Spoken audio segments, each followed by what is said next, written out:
Shalom Aleichem, meu irmão e minha irmã. Hoje nós vamos falar sobre a Parashá Re'eh, e o nosso tema é a mulher junto ao poço.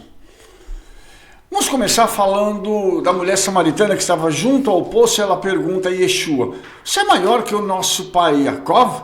Então as discussões sobre João 4, elas não tratam especificamente dessa questão, e a comparação de Yeshua com Yaakov pode significar uma chave para a interpretação desta passagem. Quando se faz a pergunta aqui em João 4,12, parece que raramente é feita essa associação, porque não existem materiais específicos fazendo a comparação entre Yeshua e Yaakov. É justamente isso que nós vamos fazer hoje, tá? Visto que esse texto ele é explícito, falando de Yaakov e perguntando para Yeshua se ele é maior do que o patriarca, então a gente precisa fazer uma investigação mais sistemática da tradição judaica acerca de Yaakov, que vai justificar e nos levar a uma conclusão muito interessante. Por quê? Porque nós vamos pegar os pontos de comparação entre Yeshua e Yaakov e vamos mostrar que eles eram evidentes para o público daquela época, tanto pelo conhecimento do texto bíblico, quanto pelas interpretações dos Targumim e dos Midrashim. Então é isso que eu quero trazer para você neste dia, tá? E a pergunta que eu faria é o seguinte: qual é o que vai trazer para nós a comparação para a compreensão dessa passagem? O que vai trazer de importante para cada um de nós, né? Vamos examinar isso e vamos ver o seguinte. Então essa pergunta que é feita em João 4,12, você é maior do que nosso pai Yaakov, nós vamos colocá-la em paralelo com João 8,53. Você é maior do que Abraham, nosso pai? Então essas perguntas juntas conectam os dois patriarcas e mostram que Yeshua ele é superior inclusive aos patriarcas, que Abraham foi considerado amigo de Hashem, amigo do Eterno, e Yaakov dá origem às 12 tribos, entendeu? Então o que a gente quer mexer nessa questão hoje e mostrar para você é que não só o Yeshua substitui Yaakov, Abraham e Moshe na relação com o Eterno, mas ele é bem maior do que eles, entendeu? E Yeshua, ele supre todas as necessidades de uma restauração da aliança, e nenhum dos patriarcas fez isso. Eles iniciaram uma aliança, mas eles não vão suprir a necessidade da restauração dela, ok? Então, quando a gente começa a mexer nessas coisas, nós vamos começar também a ver a relação dessa e de outras declarações que proclamam a distinção de Yeshua com as experiências de personagens do passado em Israel. Vai se traçar então um paralelo entre eles. Yeshua com Abraham, com Isaac, com Yaakov, depois com Yosef, com Moshe e assim sucessivamente. Porque Yeshua, quando ele se declara ser a videira verdadeira e a luz verdadeira, ele fica se colocando numa posição de contraste com tudo aquilo que é falso. E quando ele diz, eu sou, ele está querendo dizer o seguinte: eu tenho autoridade por mim mesmo para sublinhar essa singularidade da minha vinda para a consecução do projeto do Eterno. Então, a pergunta que a mulher fez para ele, completinha, está aqui, ó. És tu maior que o nosso pai Yaakov, que nos deu o poço, bebendo ele próprio dele, e os seus filhos e o seu gado? Vamos ver se essa declaração dela é verdadeira. Por ser um ponto de comparação então mais claro, vamos começar com essa pergunta. Você é maior do que o nosso pai Yaakov? Só que em Gênesis não tem nenhum relato que diz que Yaakov, primeiro, cavou um poço, e muito menos que ele deu a qualquer um dos seus filhos. A inferência que vai se tirar disso é que Yaakov comprou um pedaço de terra e deu a Yosef, que era justamente a cidade de Shechem, Siquém, que é o local do poço de Yaakov. Então, chegaremos a uma conclusão. Qual é a conclusão a que chegaremos?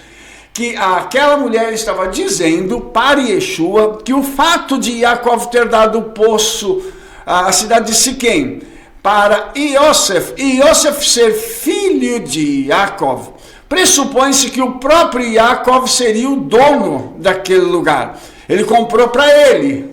Então, pressupõe-se que isso tenha sido entregue aos samaritanos como uma espécie de herança. Só que a gente sabe que não foi assim, tá?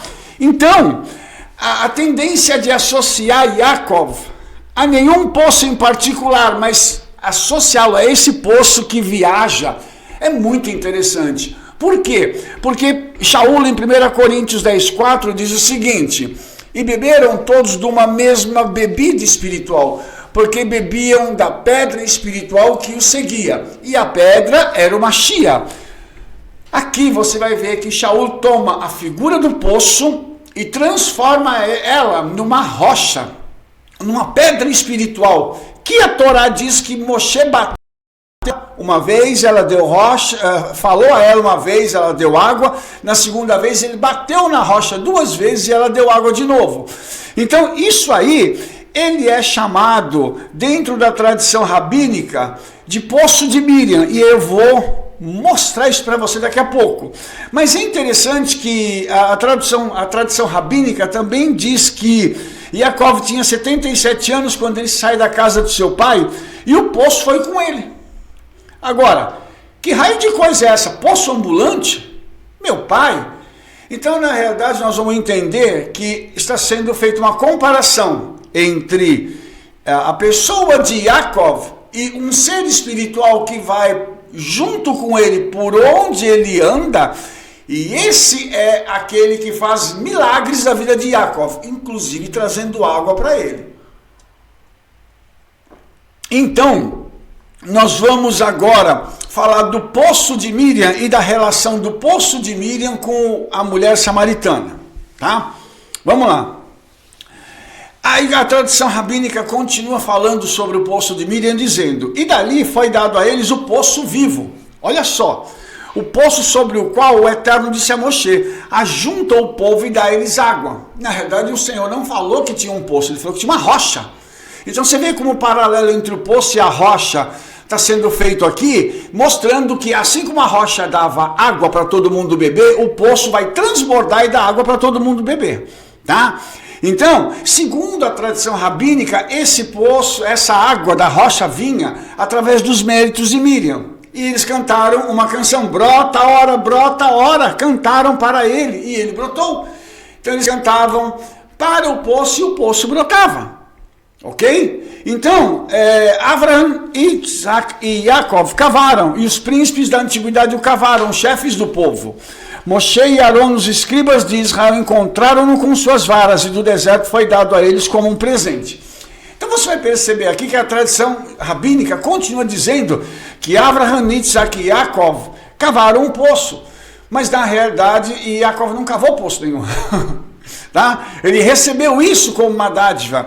E então, quando a gente fala isso, e quando a gente faz a associação agora de uma coisa e de outra, você vai perceber que tinha um ser espiritual que acompanhou Abraham, que acompanhou Isaac, que acompanhou Yaakov, depois ele foi para o deserto junto com Moshe, e esse ser espiritual, ele era aquele que operacionalizava os milagres no meio do povo de Israel.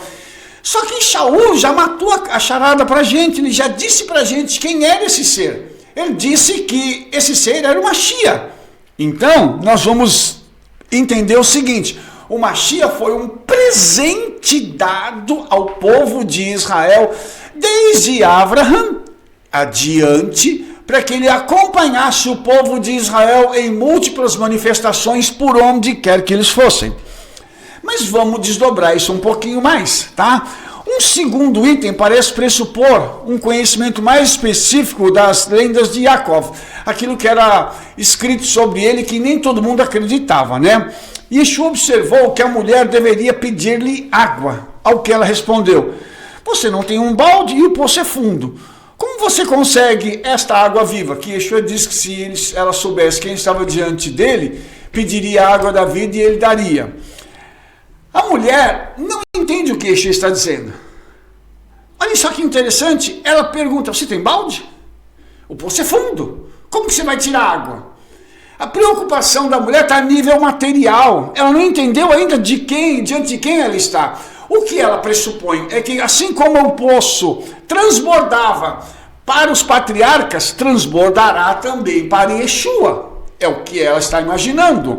Então, os Targums em Gênesis 28, em outros relatos midráshicos, contam que 5 milagres foram operados pelo nosso pai Yaakov no momento em que ele saiu de Beersheba. O quarto foi que o poço transbordou e a água subiu até a beira dele e continuou a transbordar durante todo o tempo que ele esteve em Haran. Então aqui nós temos uma situação muito inusitada, porque o poço, geralmente você tem que pegar um balde e tirar a água do fundo do poço e não o poço transbordar e dar água para as pessoas.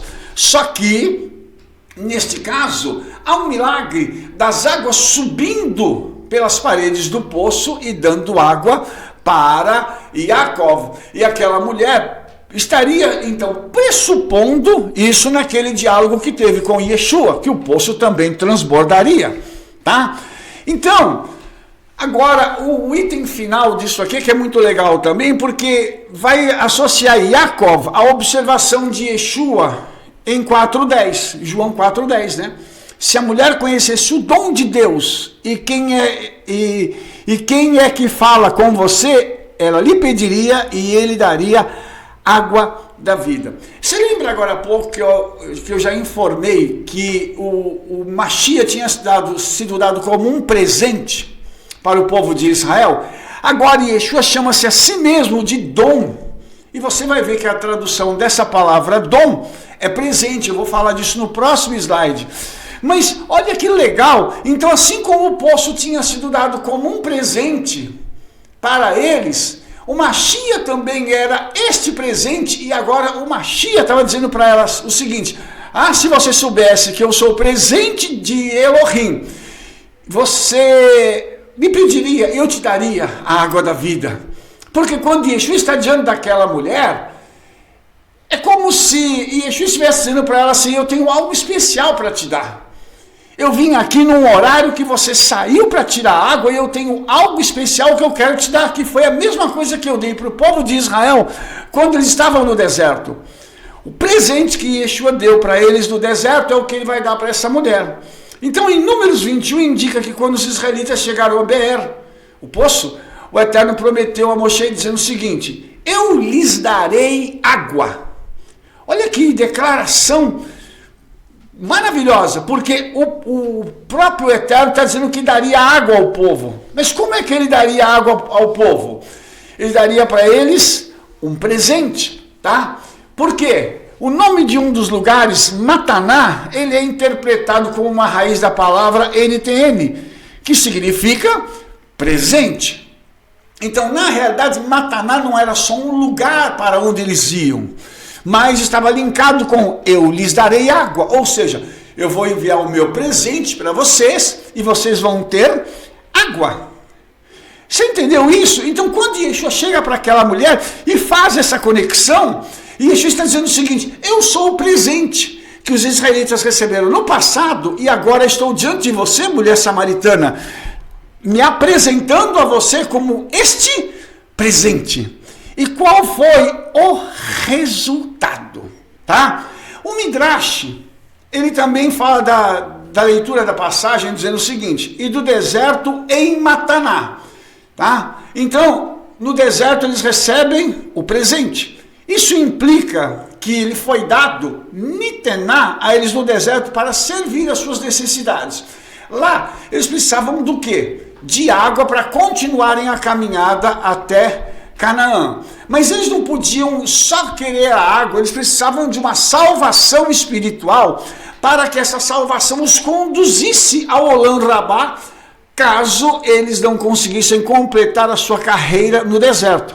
Então, essa interpretação midrástica, né, do lugar como um presente, ela fica mais evidente ainda nas reformulações targúmicas.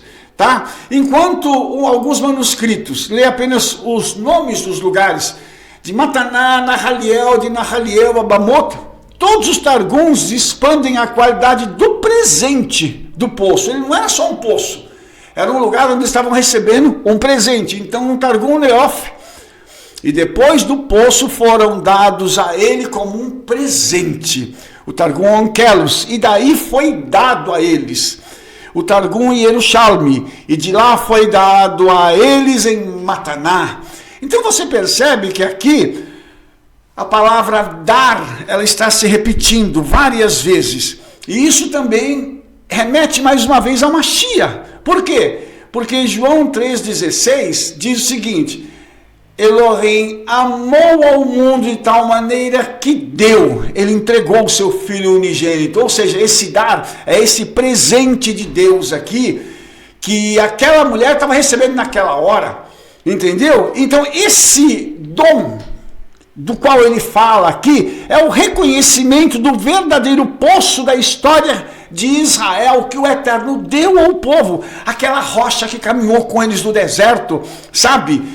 Ela era uma chia, e agora ela está sendo colocada aqui como poço, e está dizendo o seguinte: se você soubesse quem está diante de você, você me pediria, dá-me de beber. Ou seja, faltou só um pouquinho de discernimento para aquela mulher dizer assim: Yeshua é você, me dá, você é uma chia. Mas sabe de uma coisa, isso vai demorar um pouquinho para acontecer, porque no primeiro momento ela não conseguiu fazer essa associação, mesmo Yeshua dando a ela todas as pistas. Meu pai, até agora, essa comparação de Yeshua e Yaakov parece pressupor o conhecimento de dois itens: o milagroso jorrar da água e a designação do poço como um presente. Então, o Mashiach tem tudo isso, ele jorra a água para a vida eterna, e ele é um presente do Eterno dado para nós. Então, esse objetivo da comparação é demonstrar o seguinte, que Yeshua é maior do que o nosso pai Yaakov. Então, e Yeshua explica essa superioridade dele. E ele declara o seguinte: todo aquele que beber desta água voltará a ter sede, mas o que beber da água que eu lhe der, nunca terá sede, porque ela vai transbordar para a vida eterna. Então, essa resposta que Yeshua dá, ela faz um paralelismo antitético, tá? Que fala do discurso de Yeshua e que mostra que ele é maior do que Yaakov.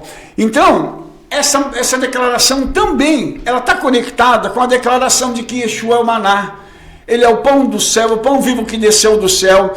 E isso produz um resultado eterno. Então, o que Yeshua está dizendo para essa mulher aqui? Que ele não é apenas o Yaakov dos últimos dias, porque uma das características de Yaakov é que ele profetizou o fim dos tempos, tá? Mas Yaakov era um tipo do Mashiach, e aqui não está diante da mulher um tipo do Mashiach, mas o próprio Mashiach, tá? E quando Yeshua diz que ele é maior do que Yaakov, aquilo soa para a mulher de uma forma assustadora. Entendeu? Porque Yaakov lutou contra o seu irmão Esav e prevaleceu. E Yeshua luta contra um sistema, contra o próprio Hassatã e prevalece. Está ali diante daquela mulher para declarar quem ele é. E a mulher então vai continuar o diálogo com Yeshua, e ela muda agora a direção do diálogo dizendo: Senhor, vejo que você é um profeta. Nossos pais adoraram nessa montanha, e você diz que em Jerusalém é o lugar onde as pessoas deveriam adorar. Percebemos agora que a conversa mudou de tom. As imagens que estavam ligadas ao poço e à água agora vão para a adoração. Ou seja, o conhecimento que ela tem também de que água, que é a palavra e que é o Espírito, estão ligados à adoração. Então o comentário que Yeshua fez dos muitos maridos que ela tinha e que ao que ela estava com ele agora não era marido, vai então mostrar para ela que Yeshua não é um homem comum, ele é um profeta. Ou seja, Yeshua tem o acesso a algum conhecimento espiritual, tá? E não só sobre a vida dela, mas também um conhecimento espiritual que liga essa questão da adoração. Ou seja, Yeshua sabe algo que ela não sabe. Isso é tremendo. Então, isso distingue a mulher que não sabe e aguarda a sua identificação com o Messias, que tudo sabe. Ou seja, vocês não sabem, mas eu sei. Então, a segunda metade do diálogo, ela mostra para a gente o seguinte: quais são as alusões feitas aqui a Yaakov? Se não fosse por essa questão, dessa lenda, né, de que Yaakov ele é o suplantador, porque ele não é isso, mas ele é o suplantador, como é que isso funcionaria? Nesse caso aqui, Yeshua suplanta todas as expectativas dela, ele vai muito além das expectativas dela, porque quando ela compara ele a Yaakov, ele já demonstra que ele é maior do que Yaakov, ou seja, ele está acima dela, e quando está ali diante dela, o objetivo de Yeshua é trazer algo para a vida daquela mulher.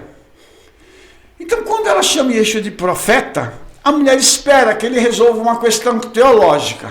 Qual que é o lugar certo da adoração?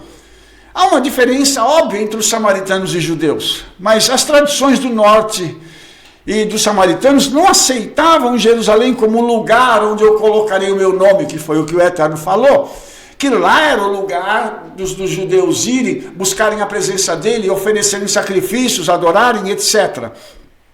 Agora, o lugar para discordância disso foi a ereção, o levantamento do bezerro de ouro em Betel nos dias de Jeroboão. Então a pessoa que escreveu esse texto, né, ele estava relutante em colocar o Eterno em algum lugar, especialmente em Jerusalém, só que a própria Escritura o coloca ali. Então, essa polêmica, ela vem já de muito tempo. Onde que se deve adorar? É Jerusalém ou é em outro lugar? E nós entendemos que a verdadeira adoração, ela acontece em qualquer lugar. Porém, o Eterno escolhe um lugar para colocar o nome dele. E ali as coisas deveriam acontecer de forma sistemática e ininterrupta. Então, além dessa orientação, né, das tribos não Judá, porque Judá ficou com o território onde estava o templo, há passagens na história de Yaakov que podem ser lidas com apoio a um local alternativo para Jerusalém como local legítimo da adoração. Então, Yaakov experimenta a visão de uma escada que se estendia do céu à terra quando ele acordou e designou o local da visão como o lugar, ou Hamakom. E é interessante, irmãos, que Hamakom, que significa o lugar, dentro da tradição rabínica, Hamakom é o eterno. Por quê? O que Yaakov disse? Certamente o eterno está neste lugar. E eu não sabia quão terrível é este lugar. Este não é outro senão a casa de Elohim e o portão dos céus. Então, as tradições samaritanas mostravam que o lugar de adoração era o Monte Gerizim. Mas a tradição rabínica mostra que é Jerusalém, porque segundo a tradição rabínica, esse lugar onde Yaakov estava era o local onde futuramente seria construído o monte do templo. Então, na realidade, nós vamos ver o seguinte: o verdadeiro local para nós estarmos buscando a face do Eterno, onde o Hamakom está, o lugar que é o Eterno. Onde ele está, ali nós orientamos então as nossas vidas para buscá-lo e adorá-lo em nome de Yeshua, tá? Então, essas tradições de Yaakov, elas operavam naquele esquema de localização do lugar de adoração. Mas como maior do que Yaakov, Yeshua é saudado como um profeta com um conhecimento todo especial, de estabelecer inclusive o verdadeiro lugar de adoração. E Yeshua demonstra que chegaria um tempo em que o templo não mais existiria, então o local seria onde o Eterno está, através do Ruach HaKodesh, do Espírito Santo. Então aquele seria o local para a adoração. E isso nos remete também a uma outra questão. Quem são? Hoje nós temos os templos físicos que servem para que nós nos reunamos, mas o local para a nossa adoração é dentro dos nossos corações. Então, quando a gente pega lá essa questão do local específico, tá? Em virtude de Gênesis 26, 16 a 18, ele mostra o seguinte, que os Midrashim depois vão dar algumas respostas acerca de Yaakov, as passagens também no livro dos Jubileus, E ela expande essa visão da escada de Yaakov, de receber os segredos celestiais do futuro de Israel. Então, o local de adoração é também o local de revelação, o local onde nós estamos buscando a face do Eterno. Ali há uma conexão dos céus e da terra e é feita uma aliança do Eterno com o seu povo, para que o Eterno possa enviar a sua palavra, enviar a sua porção e fazer com que a sua palavra se cumpra no nome de Yeshua. Então, uma das coisas que no livro de Jubileus está escrito, que Yaakov recebeu tábuas com segredos celestiais. E diz o seguinte: e ele as leu e sabia que tudo que nela estava escrito, o que aconteceria a ele e a seus filhos ao longo dos séculos. E é interessante porque a própria tradição rabínica também diz isso, tá? Então, e a única coisa que o Eterno omitiu de Yaakov foi a vinda de Mashiach.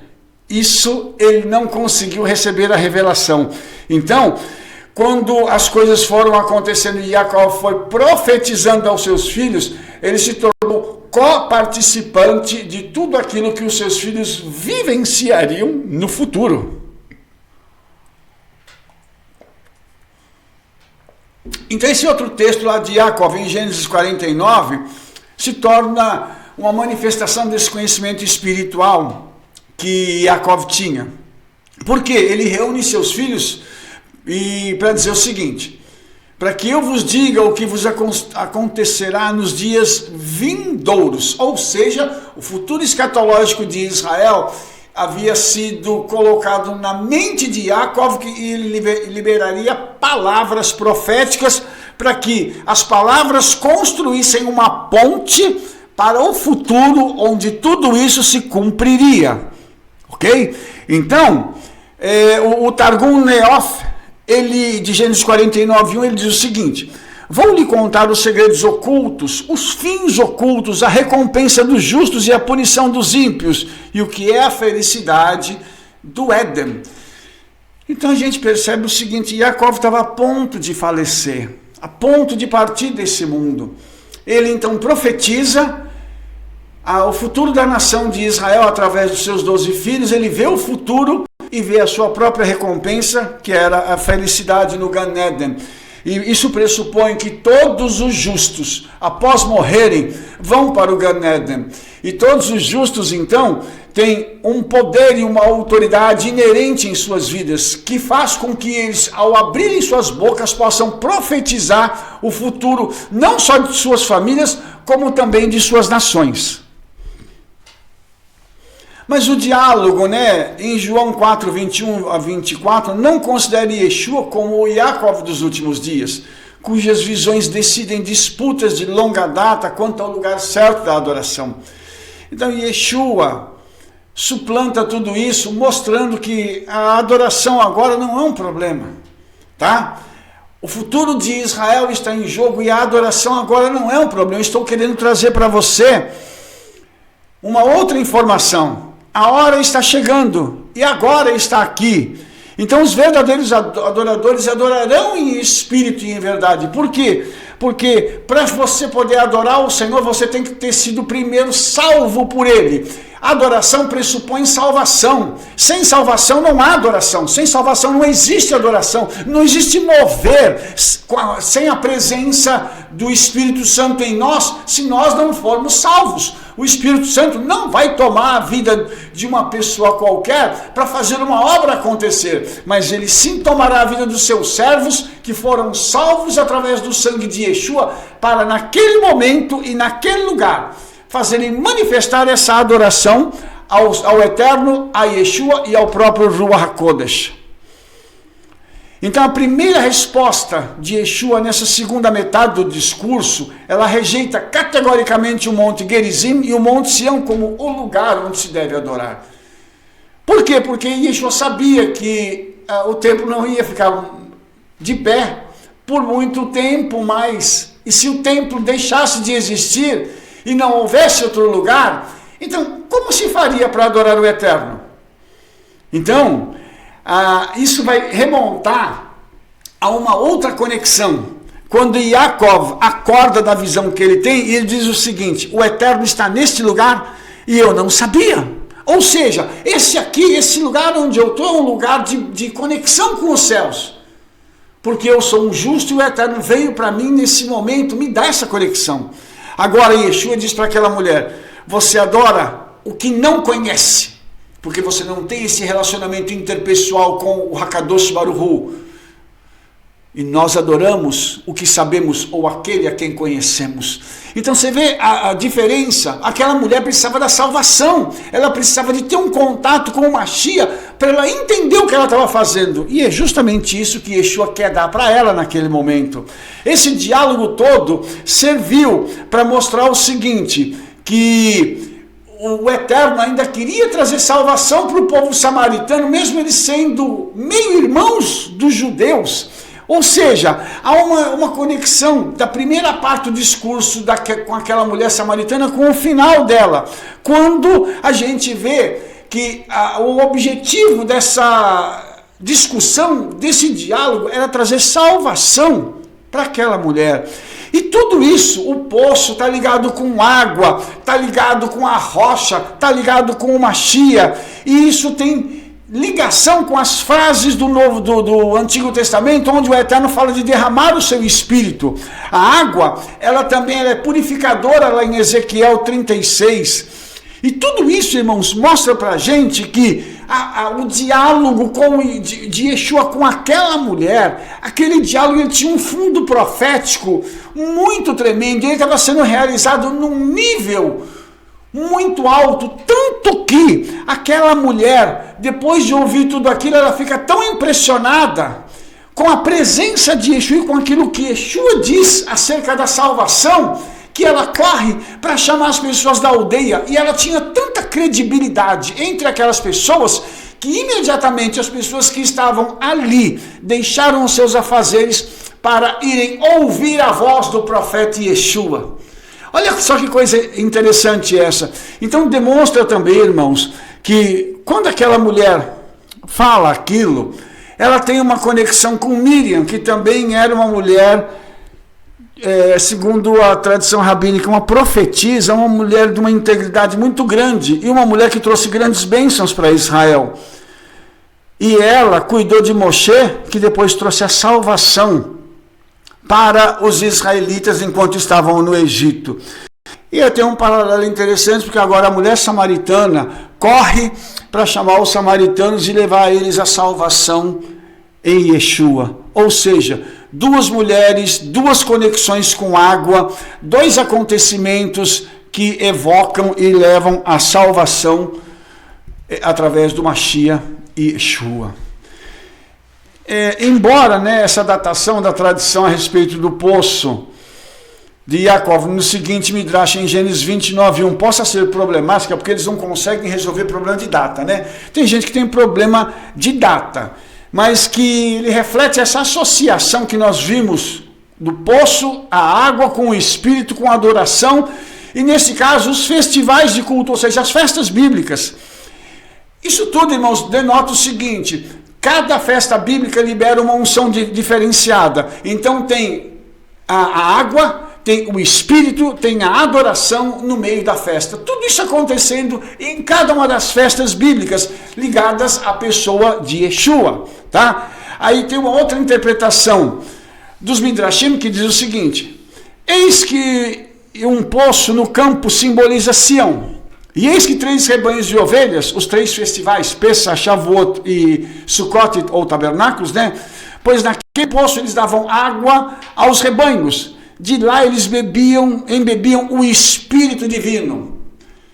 E a pedra, foi ótimo. Isso faz alusão à alegria do lugar da extração de água. Você lembra que a pedra, ela precisava ser tirada da boca do poço. E a pedra é o Messias. Ou seja, enquanto o Messias não viesse, essa água que nasce, que salta para a vida eterna, ela não poderia ter lugar no mundo. Então, o rabino, Rochaia diz, por que foi chamado de alegria do lugar de tirar água? Porque a partir daí eles absorveram o Espírito Divino. a nossa alegria só veio depois que Yeshua enviou o Ruach HaKodesh para o mundo, para trazer então toda essa certeza da salvação, da unção, porque os rebanhos estavam ali reunidos, espalhados pelo mundo, mas agora o Espírito Divino está reunindo todos os rebanhos, para que eles possam se reunir no próximo festival, na próxima festa bíblica, para adorarem o Rei Yeshua HaMashiach. Assim como a água está associada ao Espírito e à adoração, as mesmas imagens complexas estão ligadas também ao conhecimento da revelação especial. Há passagens de Enoque que falam das fontes de sabedoria ou da sabedoria derramada como água. E nós sabemos que essa é a fonte de toda essa sabedoria, é o Mashiach, é Yeshua. Então, eu e você que estamos conectados a Yeshua, podemos abrir os nossos lábios e pedir: Espírito Santo, nos dá acesso às fontes da sabedoria, às fontes do conhecimento que sejam derramadas sobre mim. Revelação, conhecimento, entendimento, como águas. Deixa eu entrar debaixo das águas e o Senhor me revela, o Senhor traz para mim conhecimento e sabedoria para que eu possa desfrutar da presença de Yeshua. Então nós mostramos aqui essas imagens do poço e da água, elas não foram tiradas pelo seu valor nominal, mas associadas ao Espírito, à adoração e ao conhecimento. Então você vai ver que 3 coisas aqui são necessárias: o Espírito, que leva à adoração e que resulta num conhecimento maior do Eterno. Então a gente vai perceber que durante o tempo que a Escritura foi produzida, foram feitas essas conexões, mostrando como isso tudo deveria acontecer no passado e ligando isso para os nossos dias. Então, queridos, Yeshua é aquele que suplanta o nosso patriarca Yaakov, é aquele que substitui a realidade do poço, é aquele que libera o Espírito para que nós possamos então estar na presença dele. Não perca essa conexão. Aquela mulher, ela, no final daquele diálogo, ela tem um entendimento tão extraordinário de Yeshua que ela sai correndo para buscar outros. Faça o mesmo. Corra e traga outros para a presença de Yeshua, porque a água está disponível, o Espírito está sendo derramado, para que eu e você possamos ter uma adoração profunda ao Senhor no meio das festas bíblicas, em nome de Yeshua. Então, resumindo a nossa aula, o termo foi mostrado para pressupor alusões ao milagre de Yaakov, de revelar automaticamente a água do poço e a identificação do poço com um dom do Eterno, o presente, que é Yeshua. Então, em João 4, 16 a 18, parece que a revelação da confusa situação matrimonial da mulher é calculada para evocar ecos de reuniões de namoro em poços em Gênesis, especialmente o encontro de Yaakov com Raquel. Isso aqui é uma coisa interessante, porque no poço coisas extraordinárias acontecem. O noivo e a noiva se encontram no poço. E aqui tem uma particularidade rapidinho que eu quero mostrar para você, que os samaritanos são meio judeus, ou seja, eles são misturados com os judeus. E aí tem uma Shia que vai se encontrar com uma mulher samaritana que representa a noiva, que não é uma judia completa, é uma pessoa que tem características judaicas, tem um conhecimento do judaísmo, mas não vive o judaísmo, e ali aponta também para aqueles que hoje são conhecidos como a igreja. E o pano de fundo parece também incluir as alusões de Yaakov, tanto em termos de sua visão e possivelmente em termos do seu conhecimento. E Yaakov teve uma visão do Eterno, mas ele já tinha um conhecimento prévio de quem era o Eterno, por isso ele entendeu a visão que ele teve da escada, conectando os céus e a terra. Por isso nós temos que conhecer a palavra, estudarmos a palavra profundamente, para quando recebemos revelações, elas sejam compreendidas a nós no nível do segredo do Senhor para as nossas vidas. Continuando em João 4, 21 a 24, tem uma alusão à observação de Yaakov em Gênesis 28, 16. Eu não sabia que esse lugar era a casa do Eterno, por meio do qual suplanta a visão e o conhecimento de Yaakov, pois nós adoramos o que sabemos. O que Yaakov não sabia, e Yeshua sabe e conta para todo mundo. Por que a associação com Yaakov? É simples, de todos os patriarcas da Torá, Yaakov é aquele que está mais intimamente associado ao culto, seja o local de adoração ou o conhecimento sobre o trabalho, o serviço ao Eterno, né? E finalmente, visto que o impulso principal da questão em João 4,12 era apresentar Yeshua como suplantando Yaakov, e todas as tradições associadas a ele, um resumo do motivo da substituição da adoração do Evangelho pode ser adequado, ou seja, o Monte Gerizim não é suficiente para a adoração. O Monte Sião já não tem mais o templo. Então agora os verdadeiros adoradores estão espalhados pelo mundo. Pessoas que amam o Eterno, amam Yeshua e que erguem as suas mãos e oram e buscam o Eterno e colocam o seu rosto no chão, deitados, e ali adoram ao Pai em nome de Yeshua. Todas essas coisas estavam pressupostas naquele diálogo, mostrando o seguinte: o local de adoração agora, o Hamakom, o lugar, está em todo mundo. Baruch Hashem, espero que você tenha gostado do nosso vídeo. Se você gostou, dê um like aí, favorite, clica no sininho para receber as nossas recomendações. E olha, fala para todo mundo do trabalho que nós estamos fazendo, ok? Nós nos vemos no nosso próximo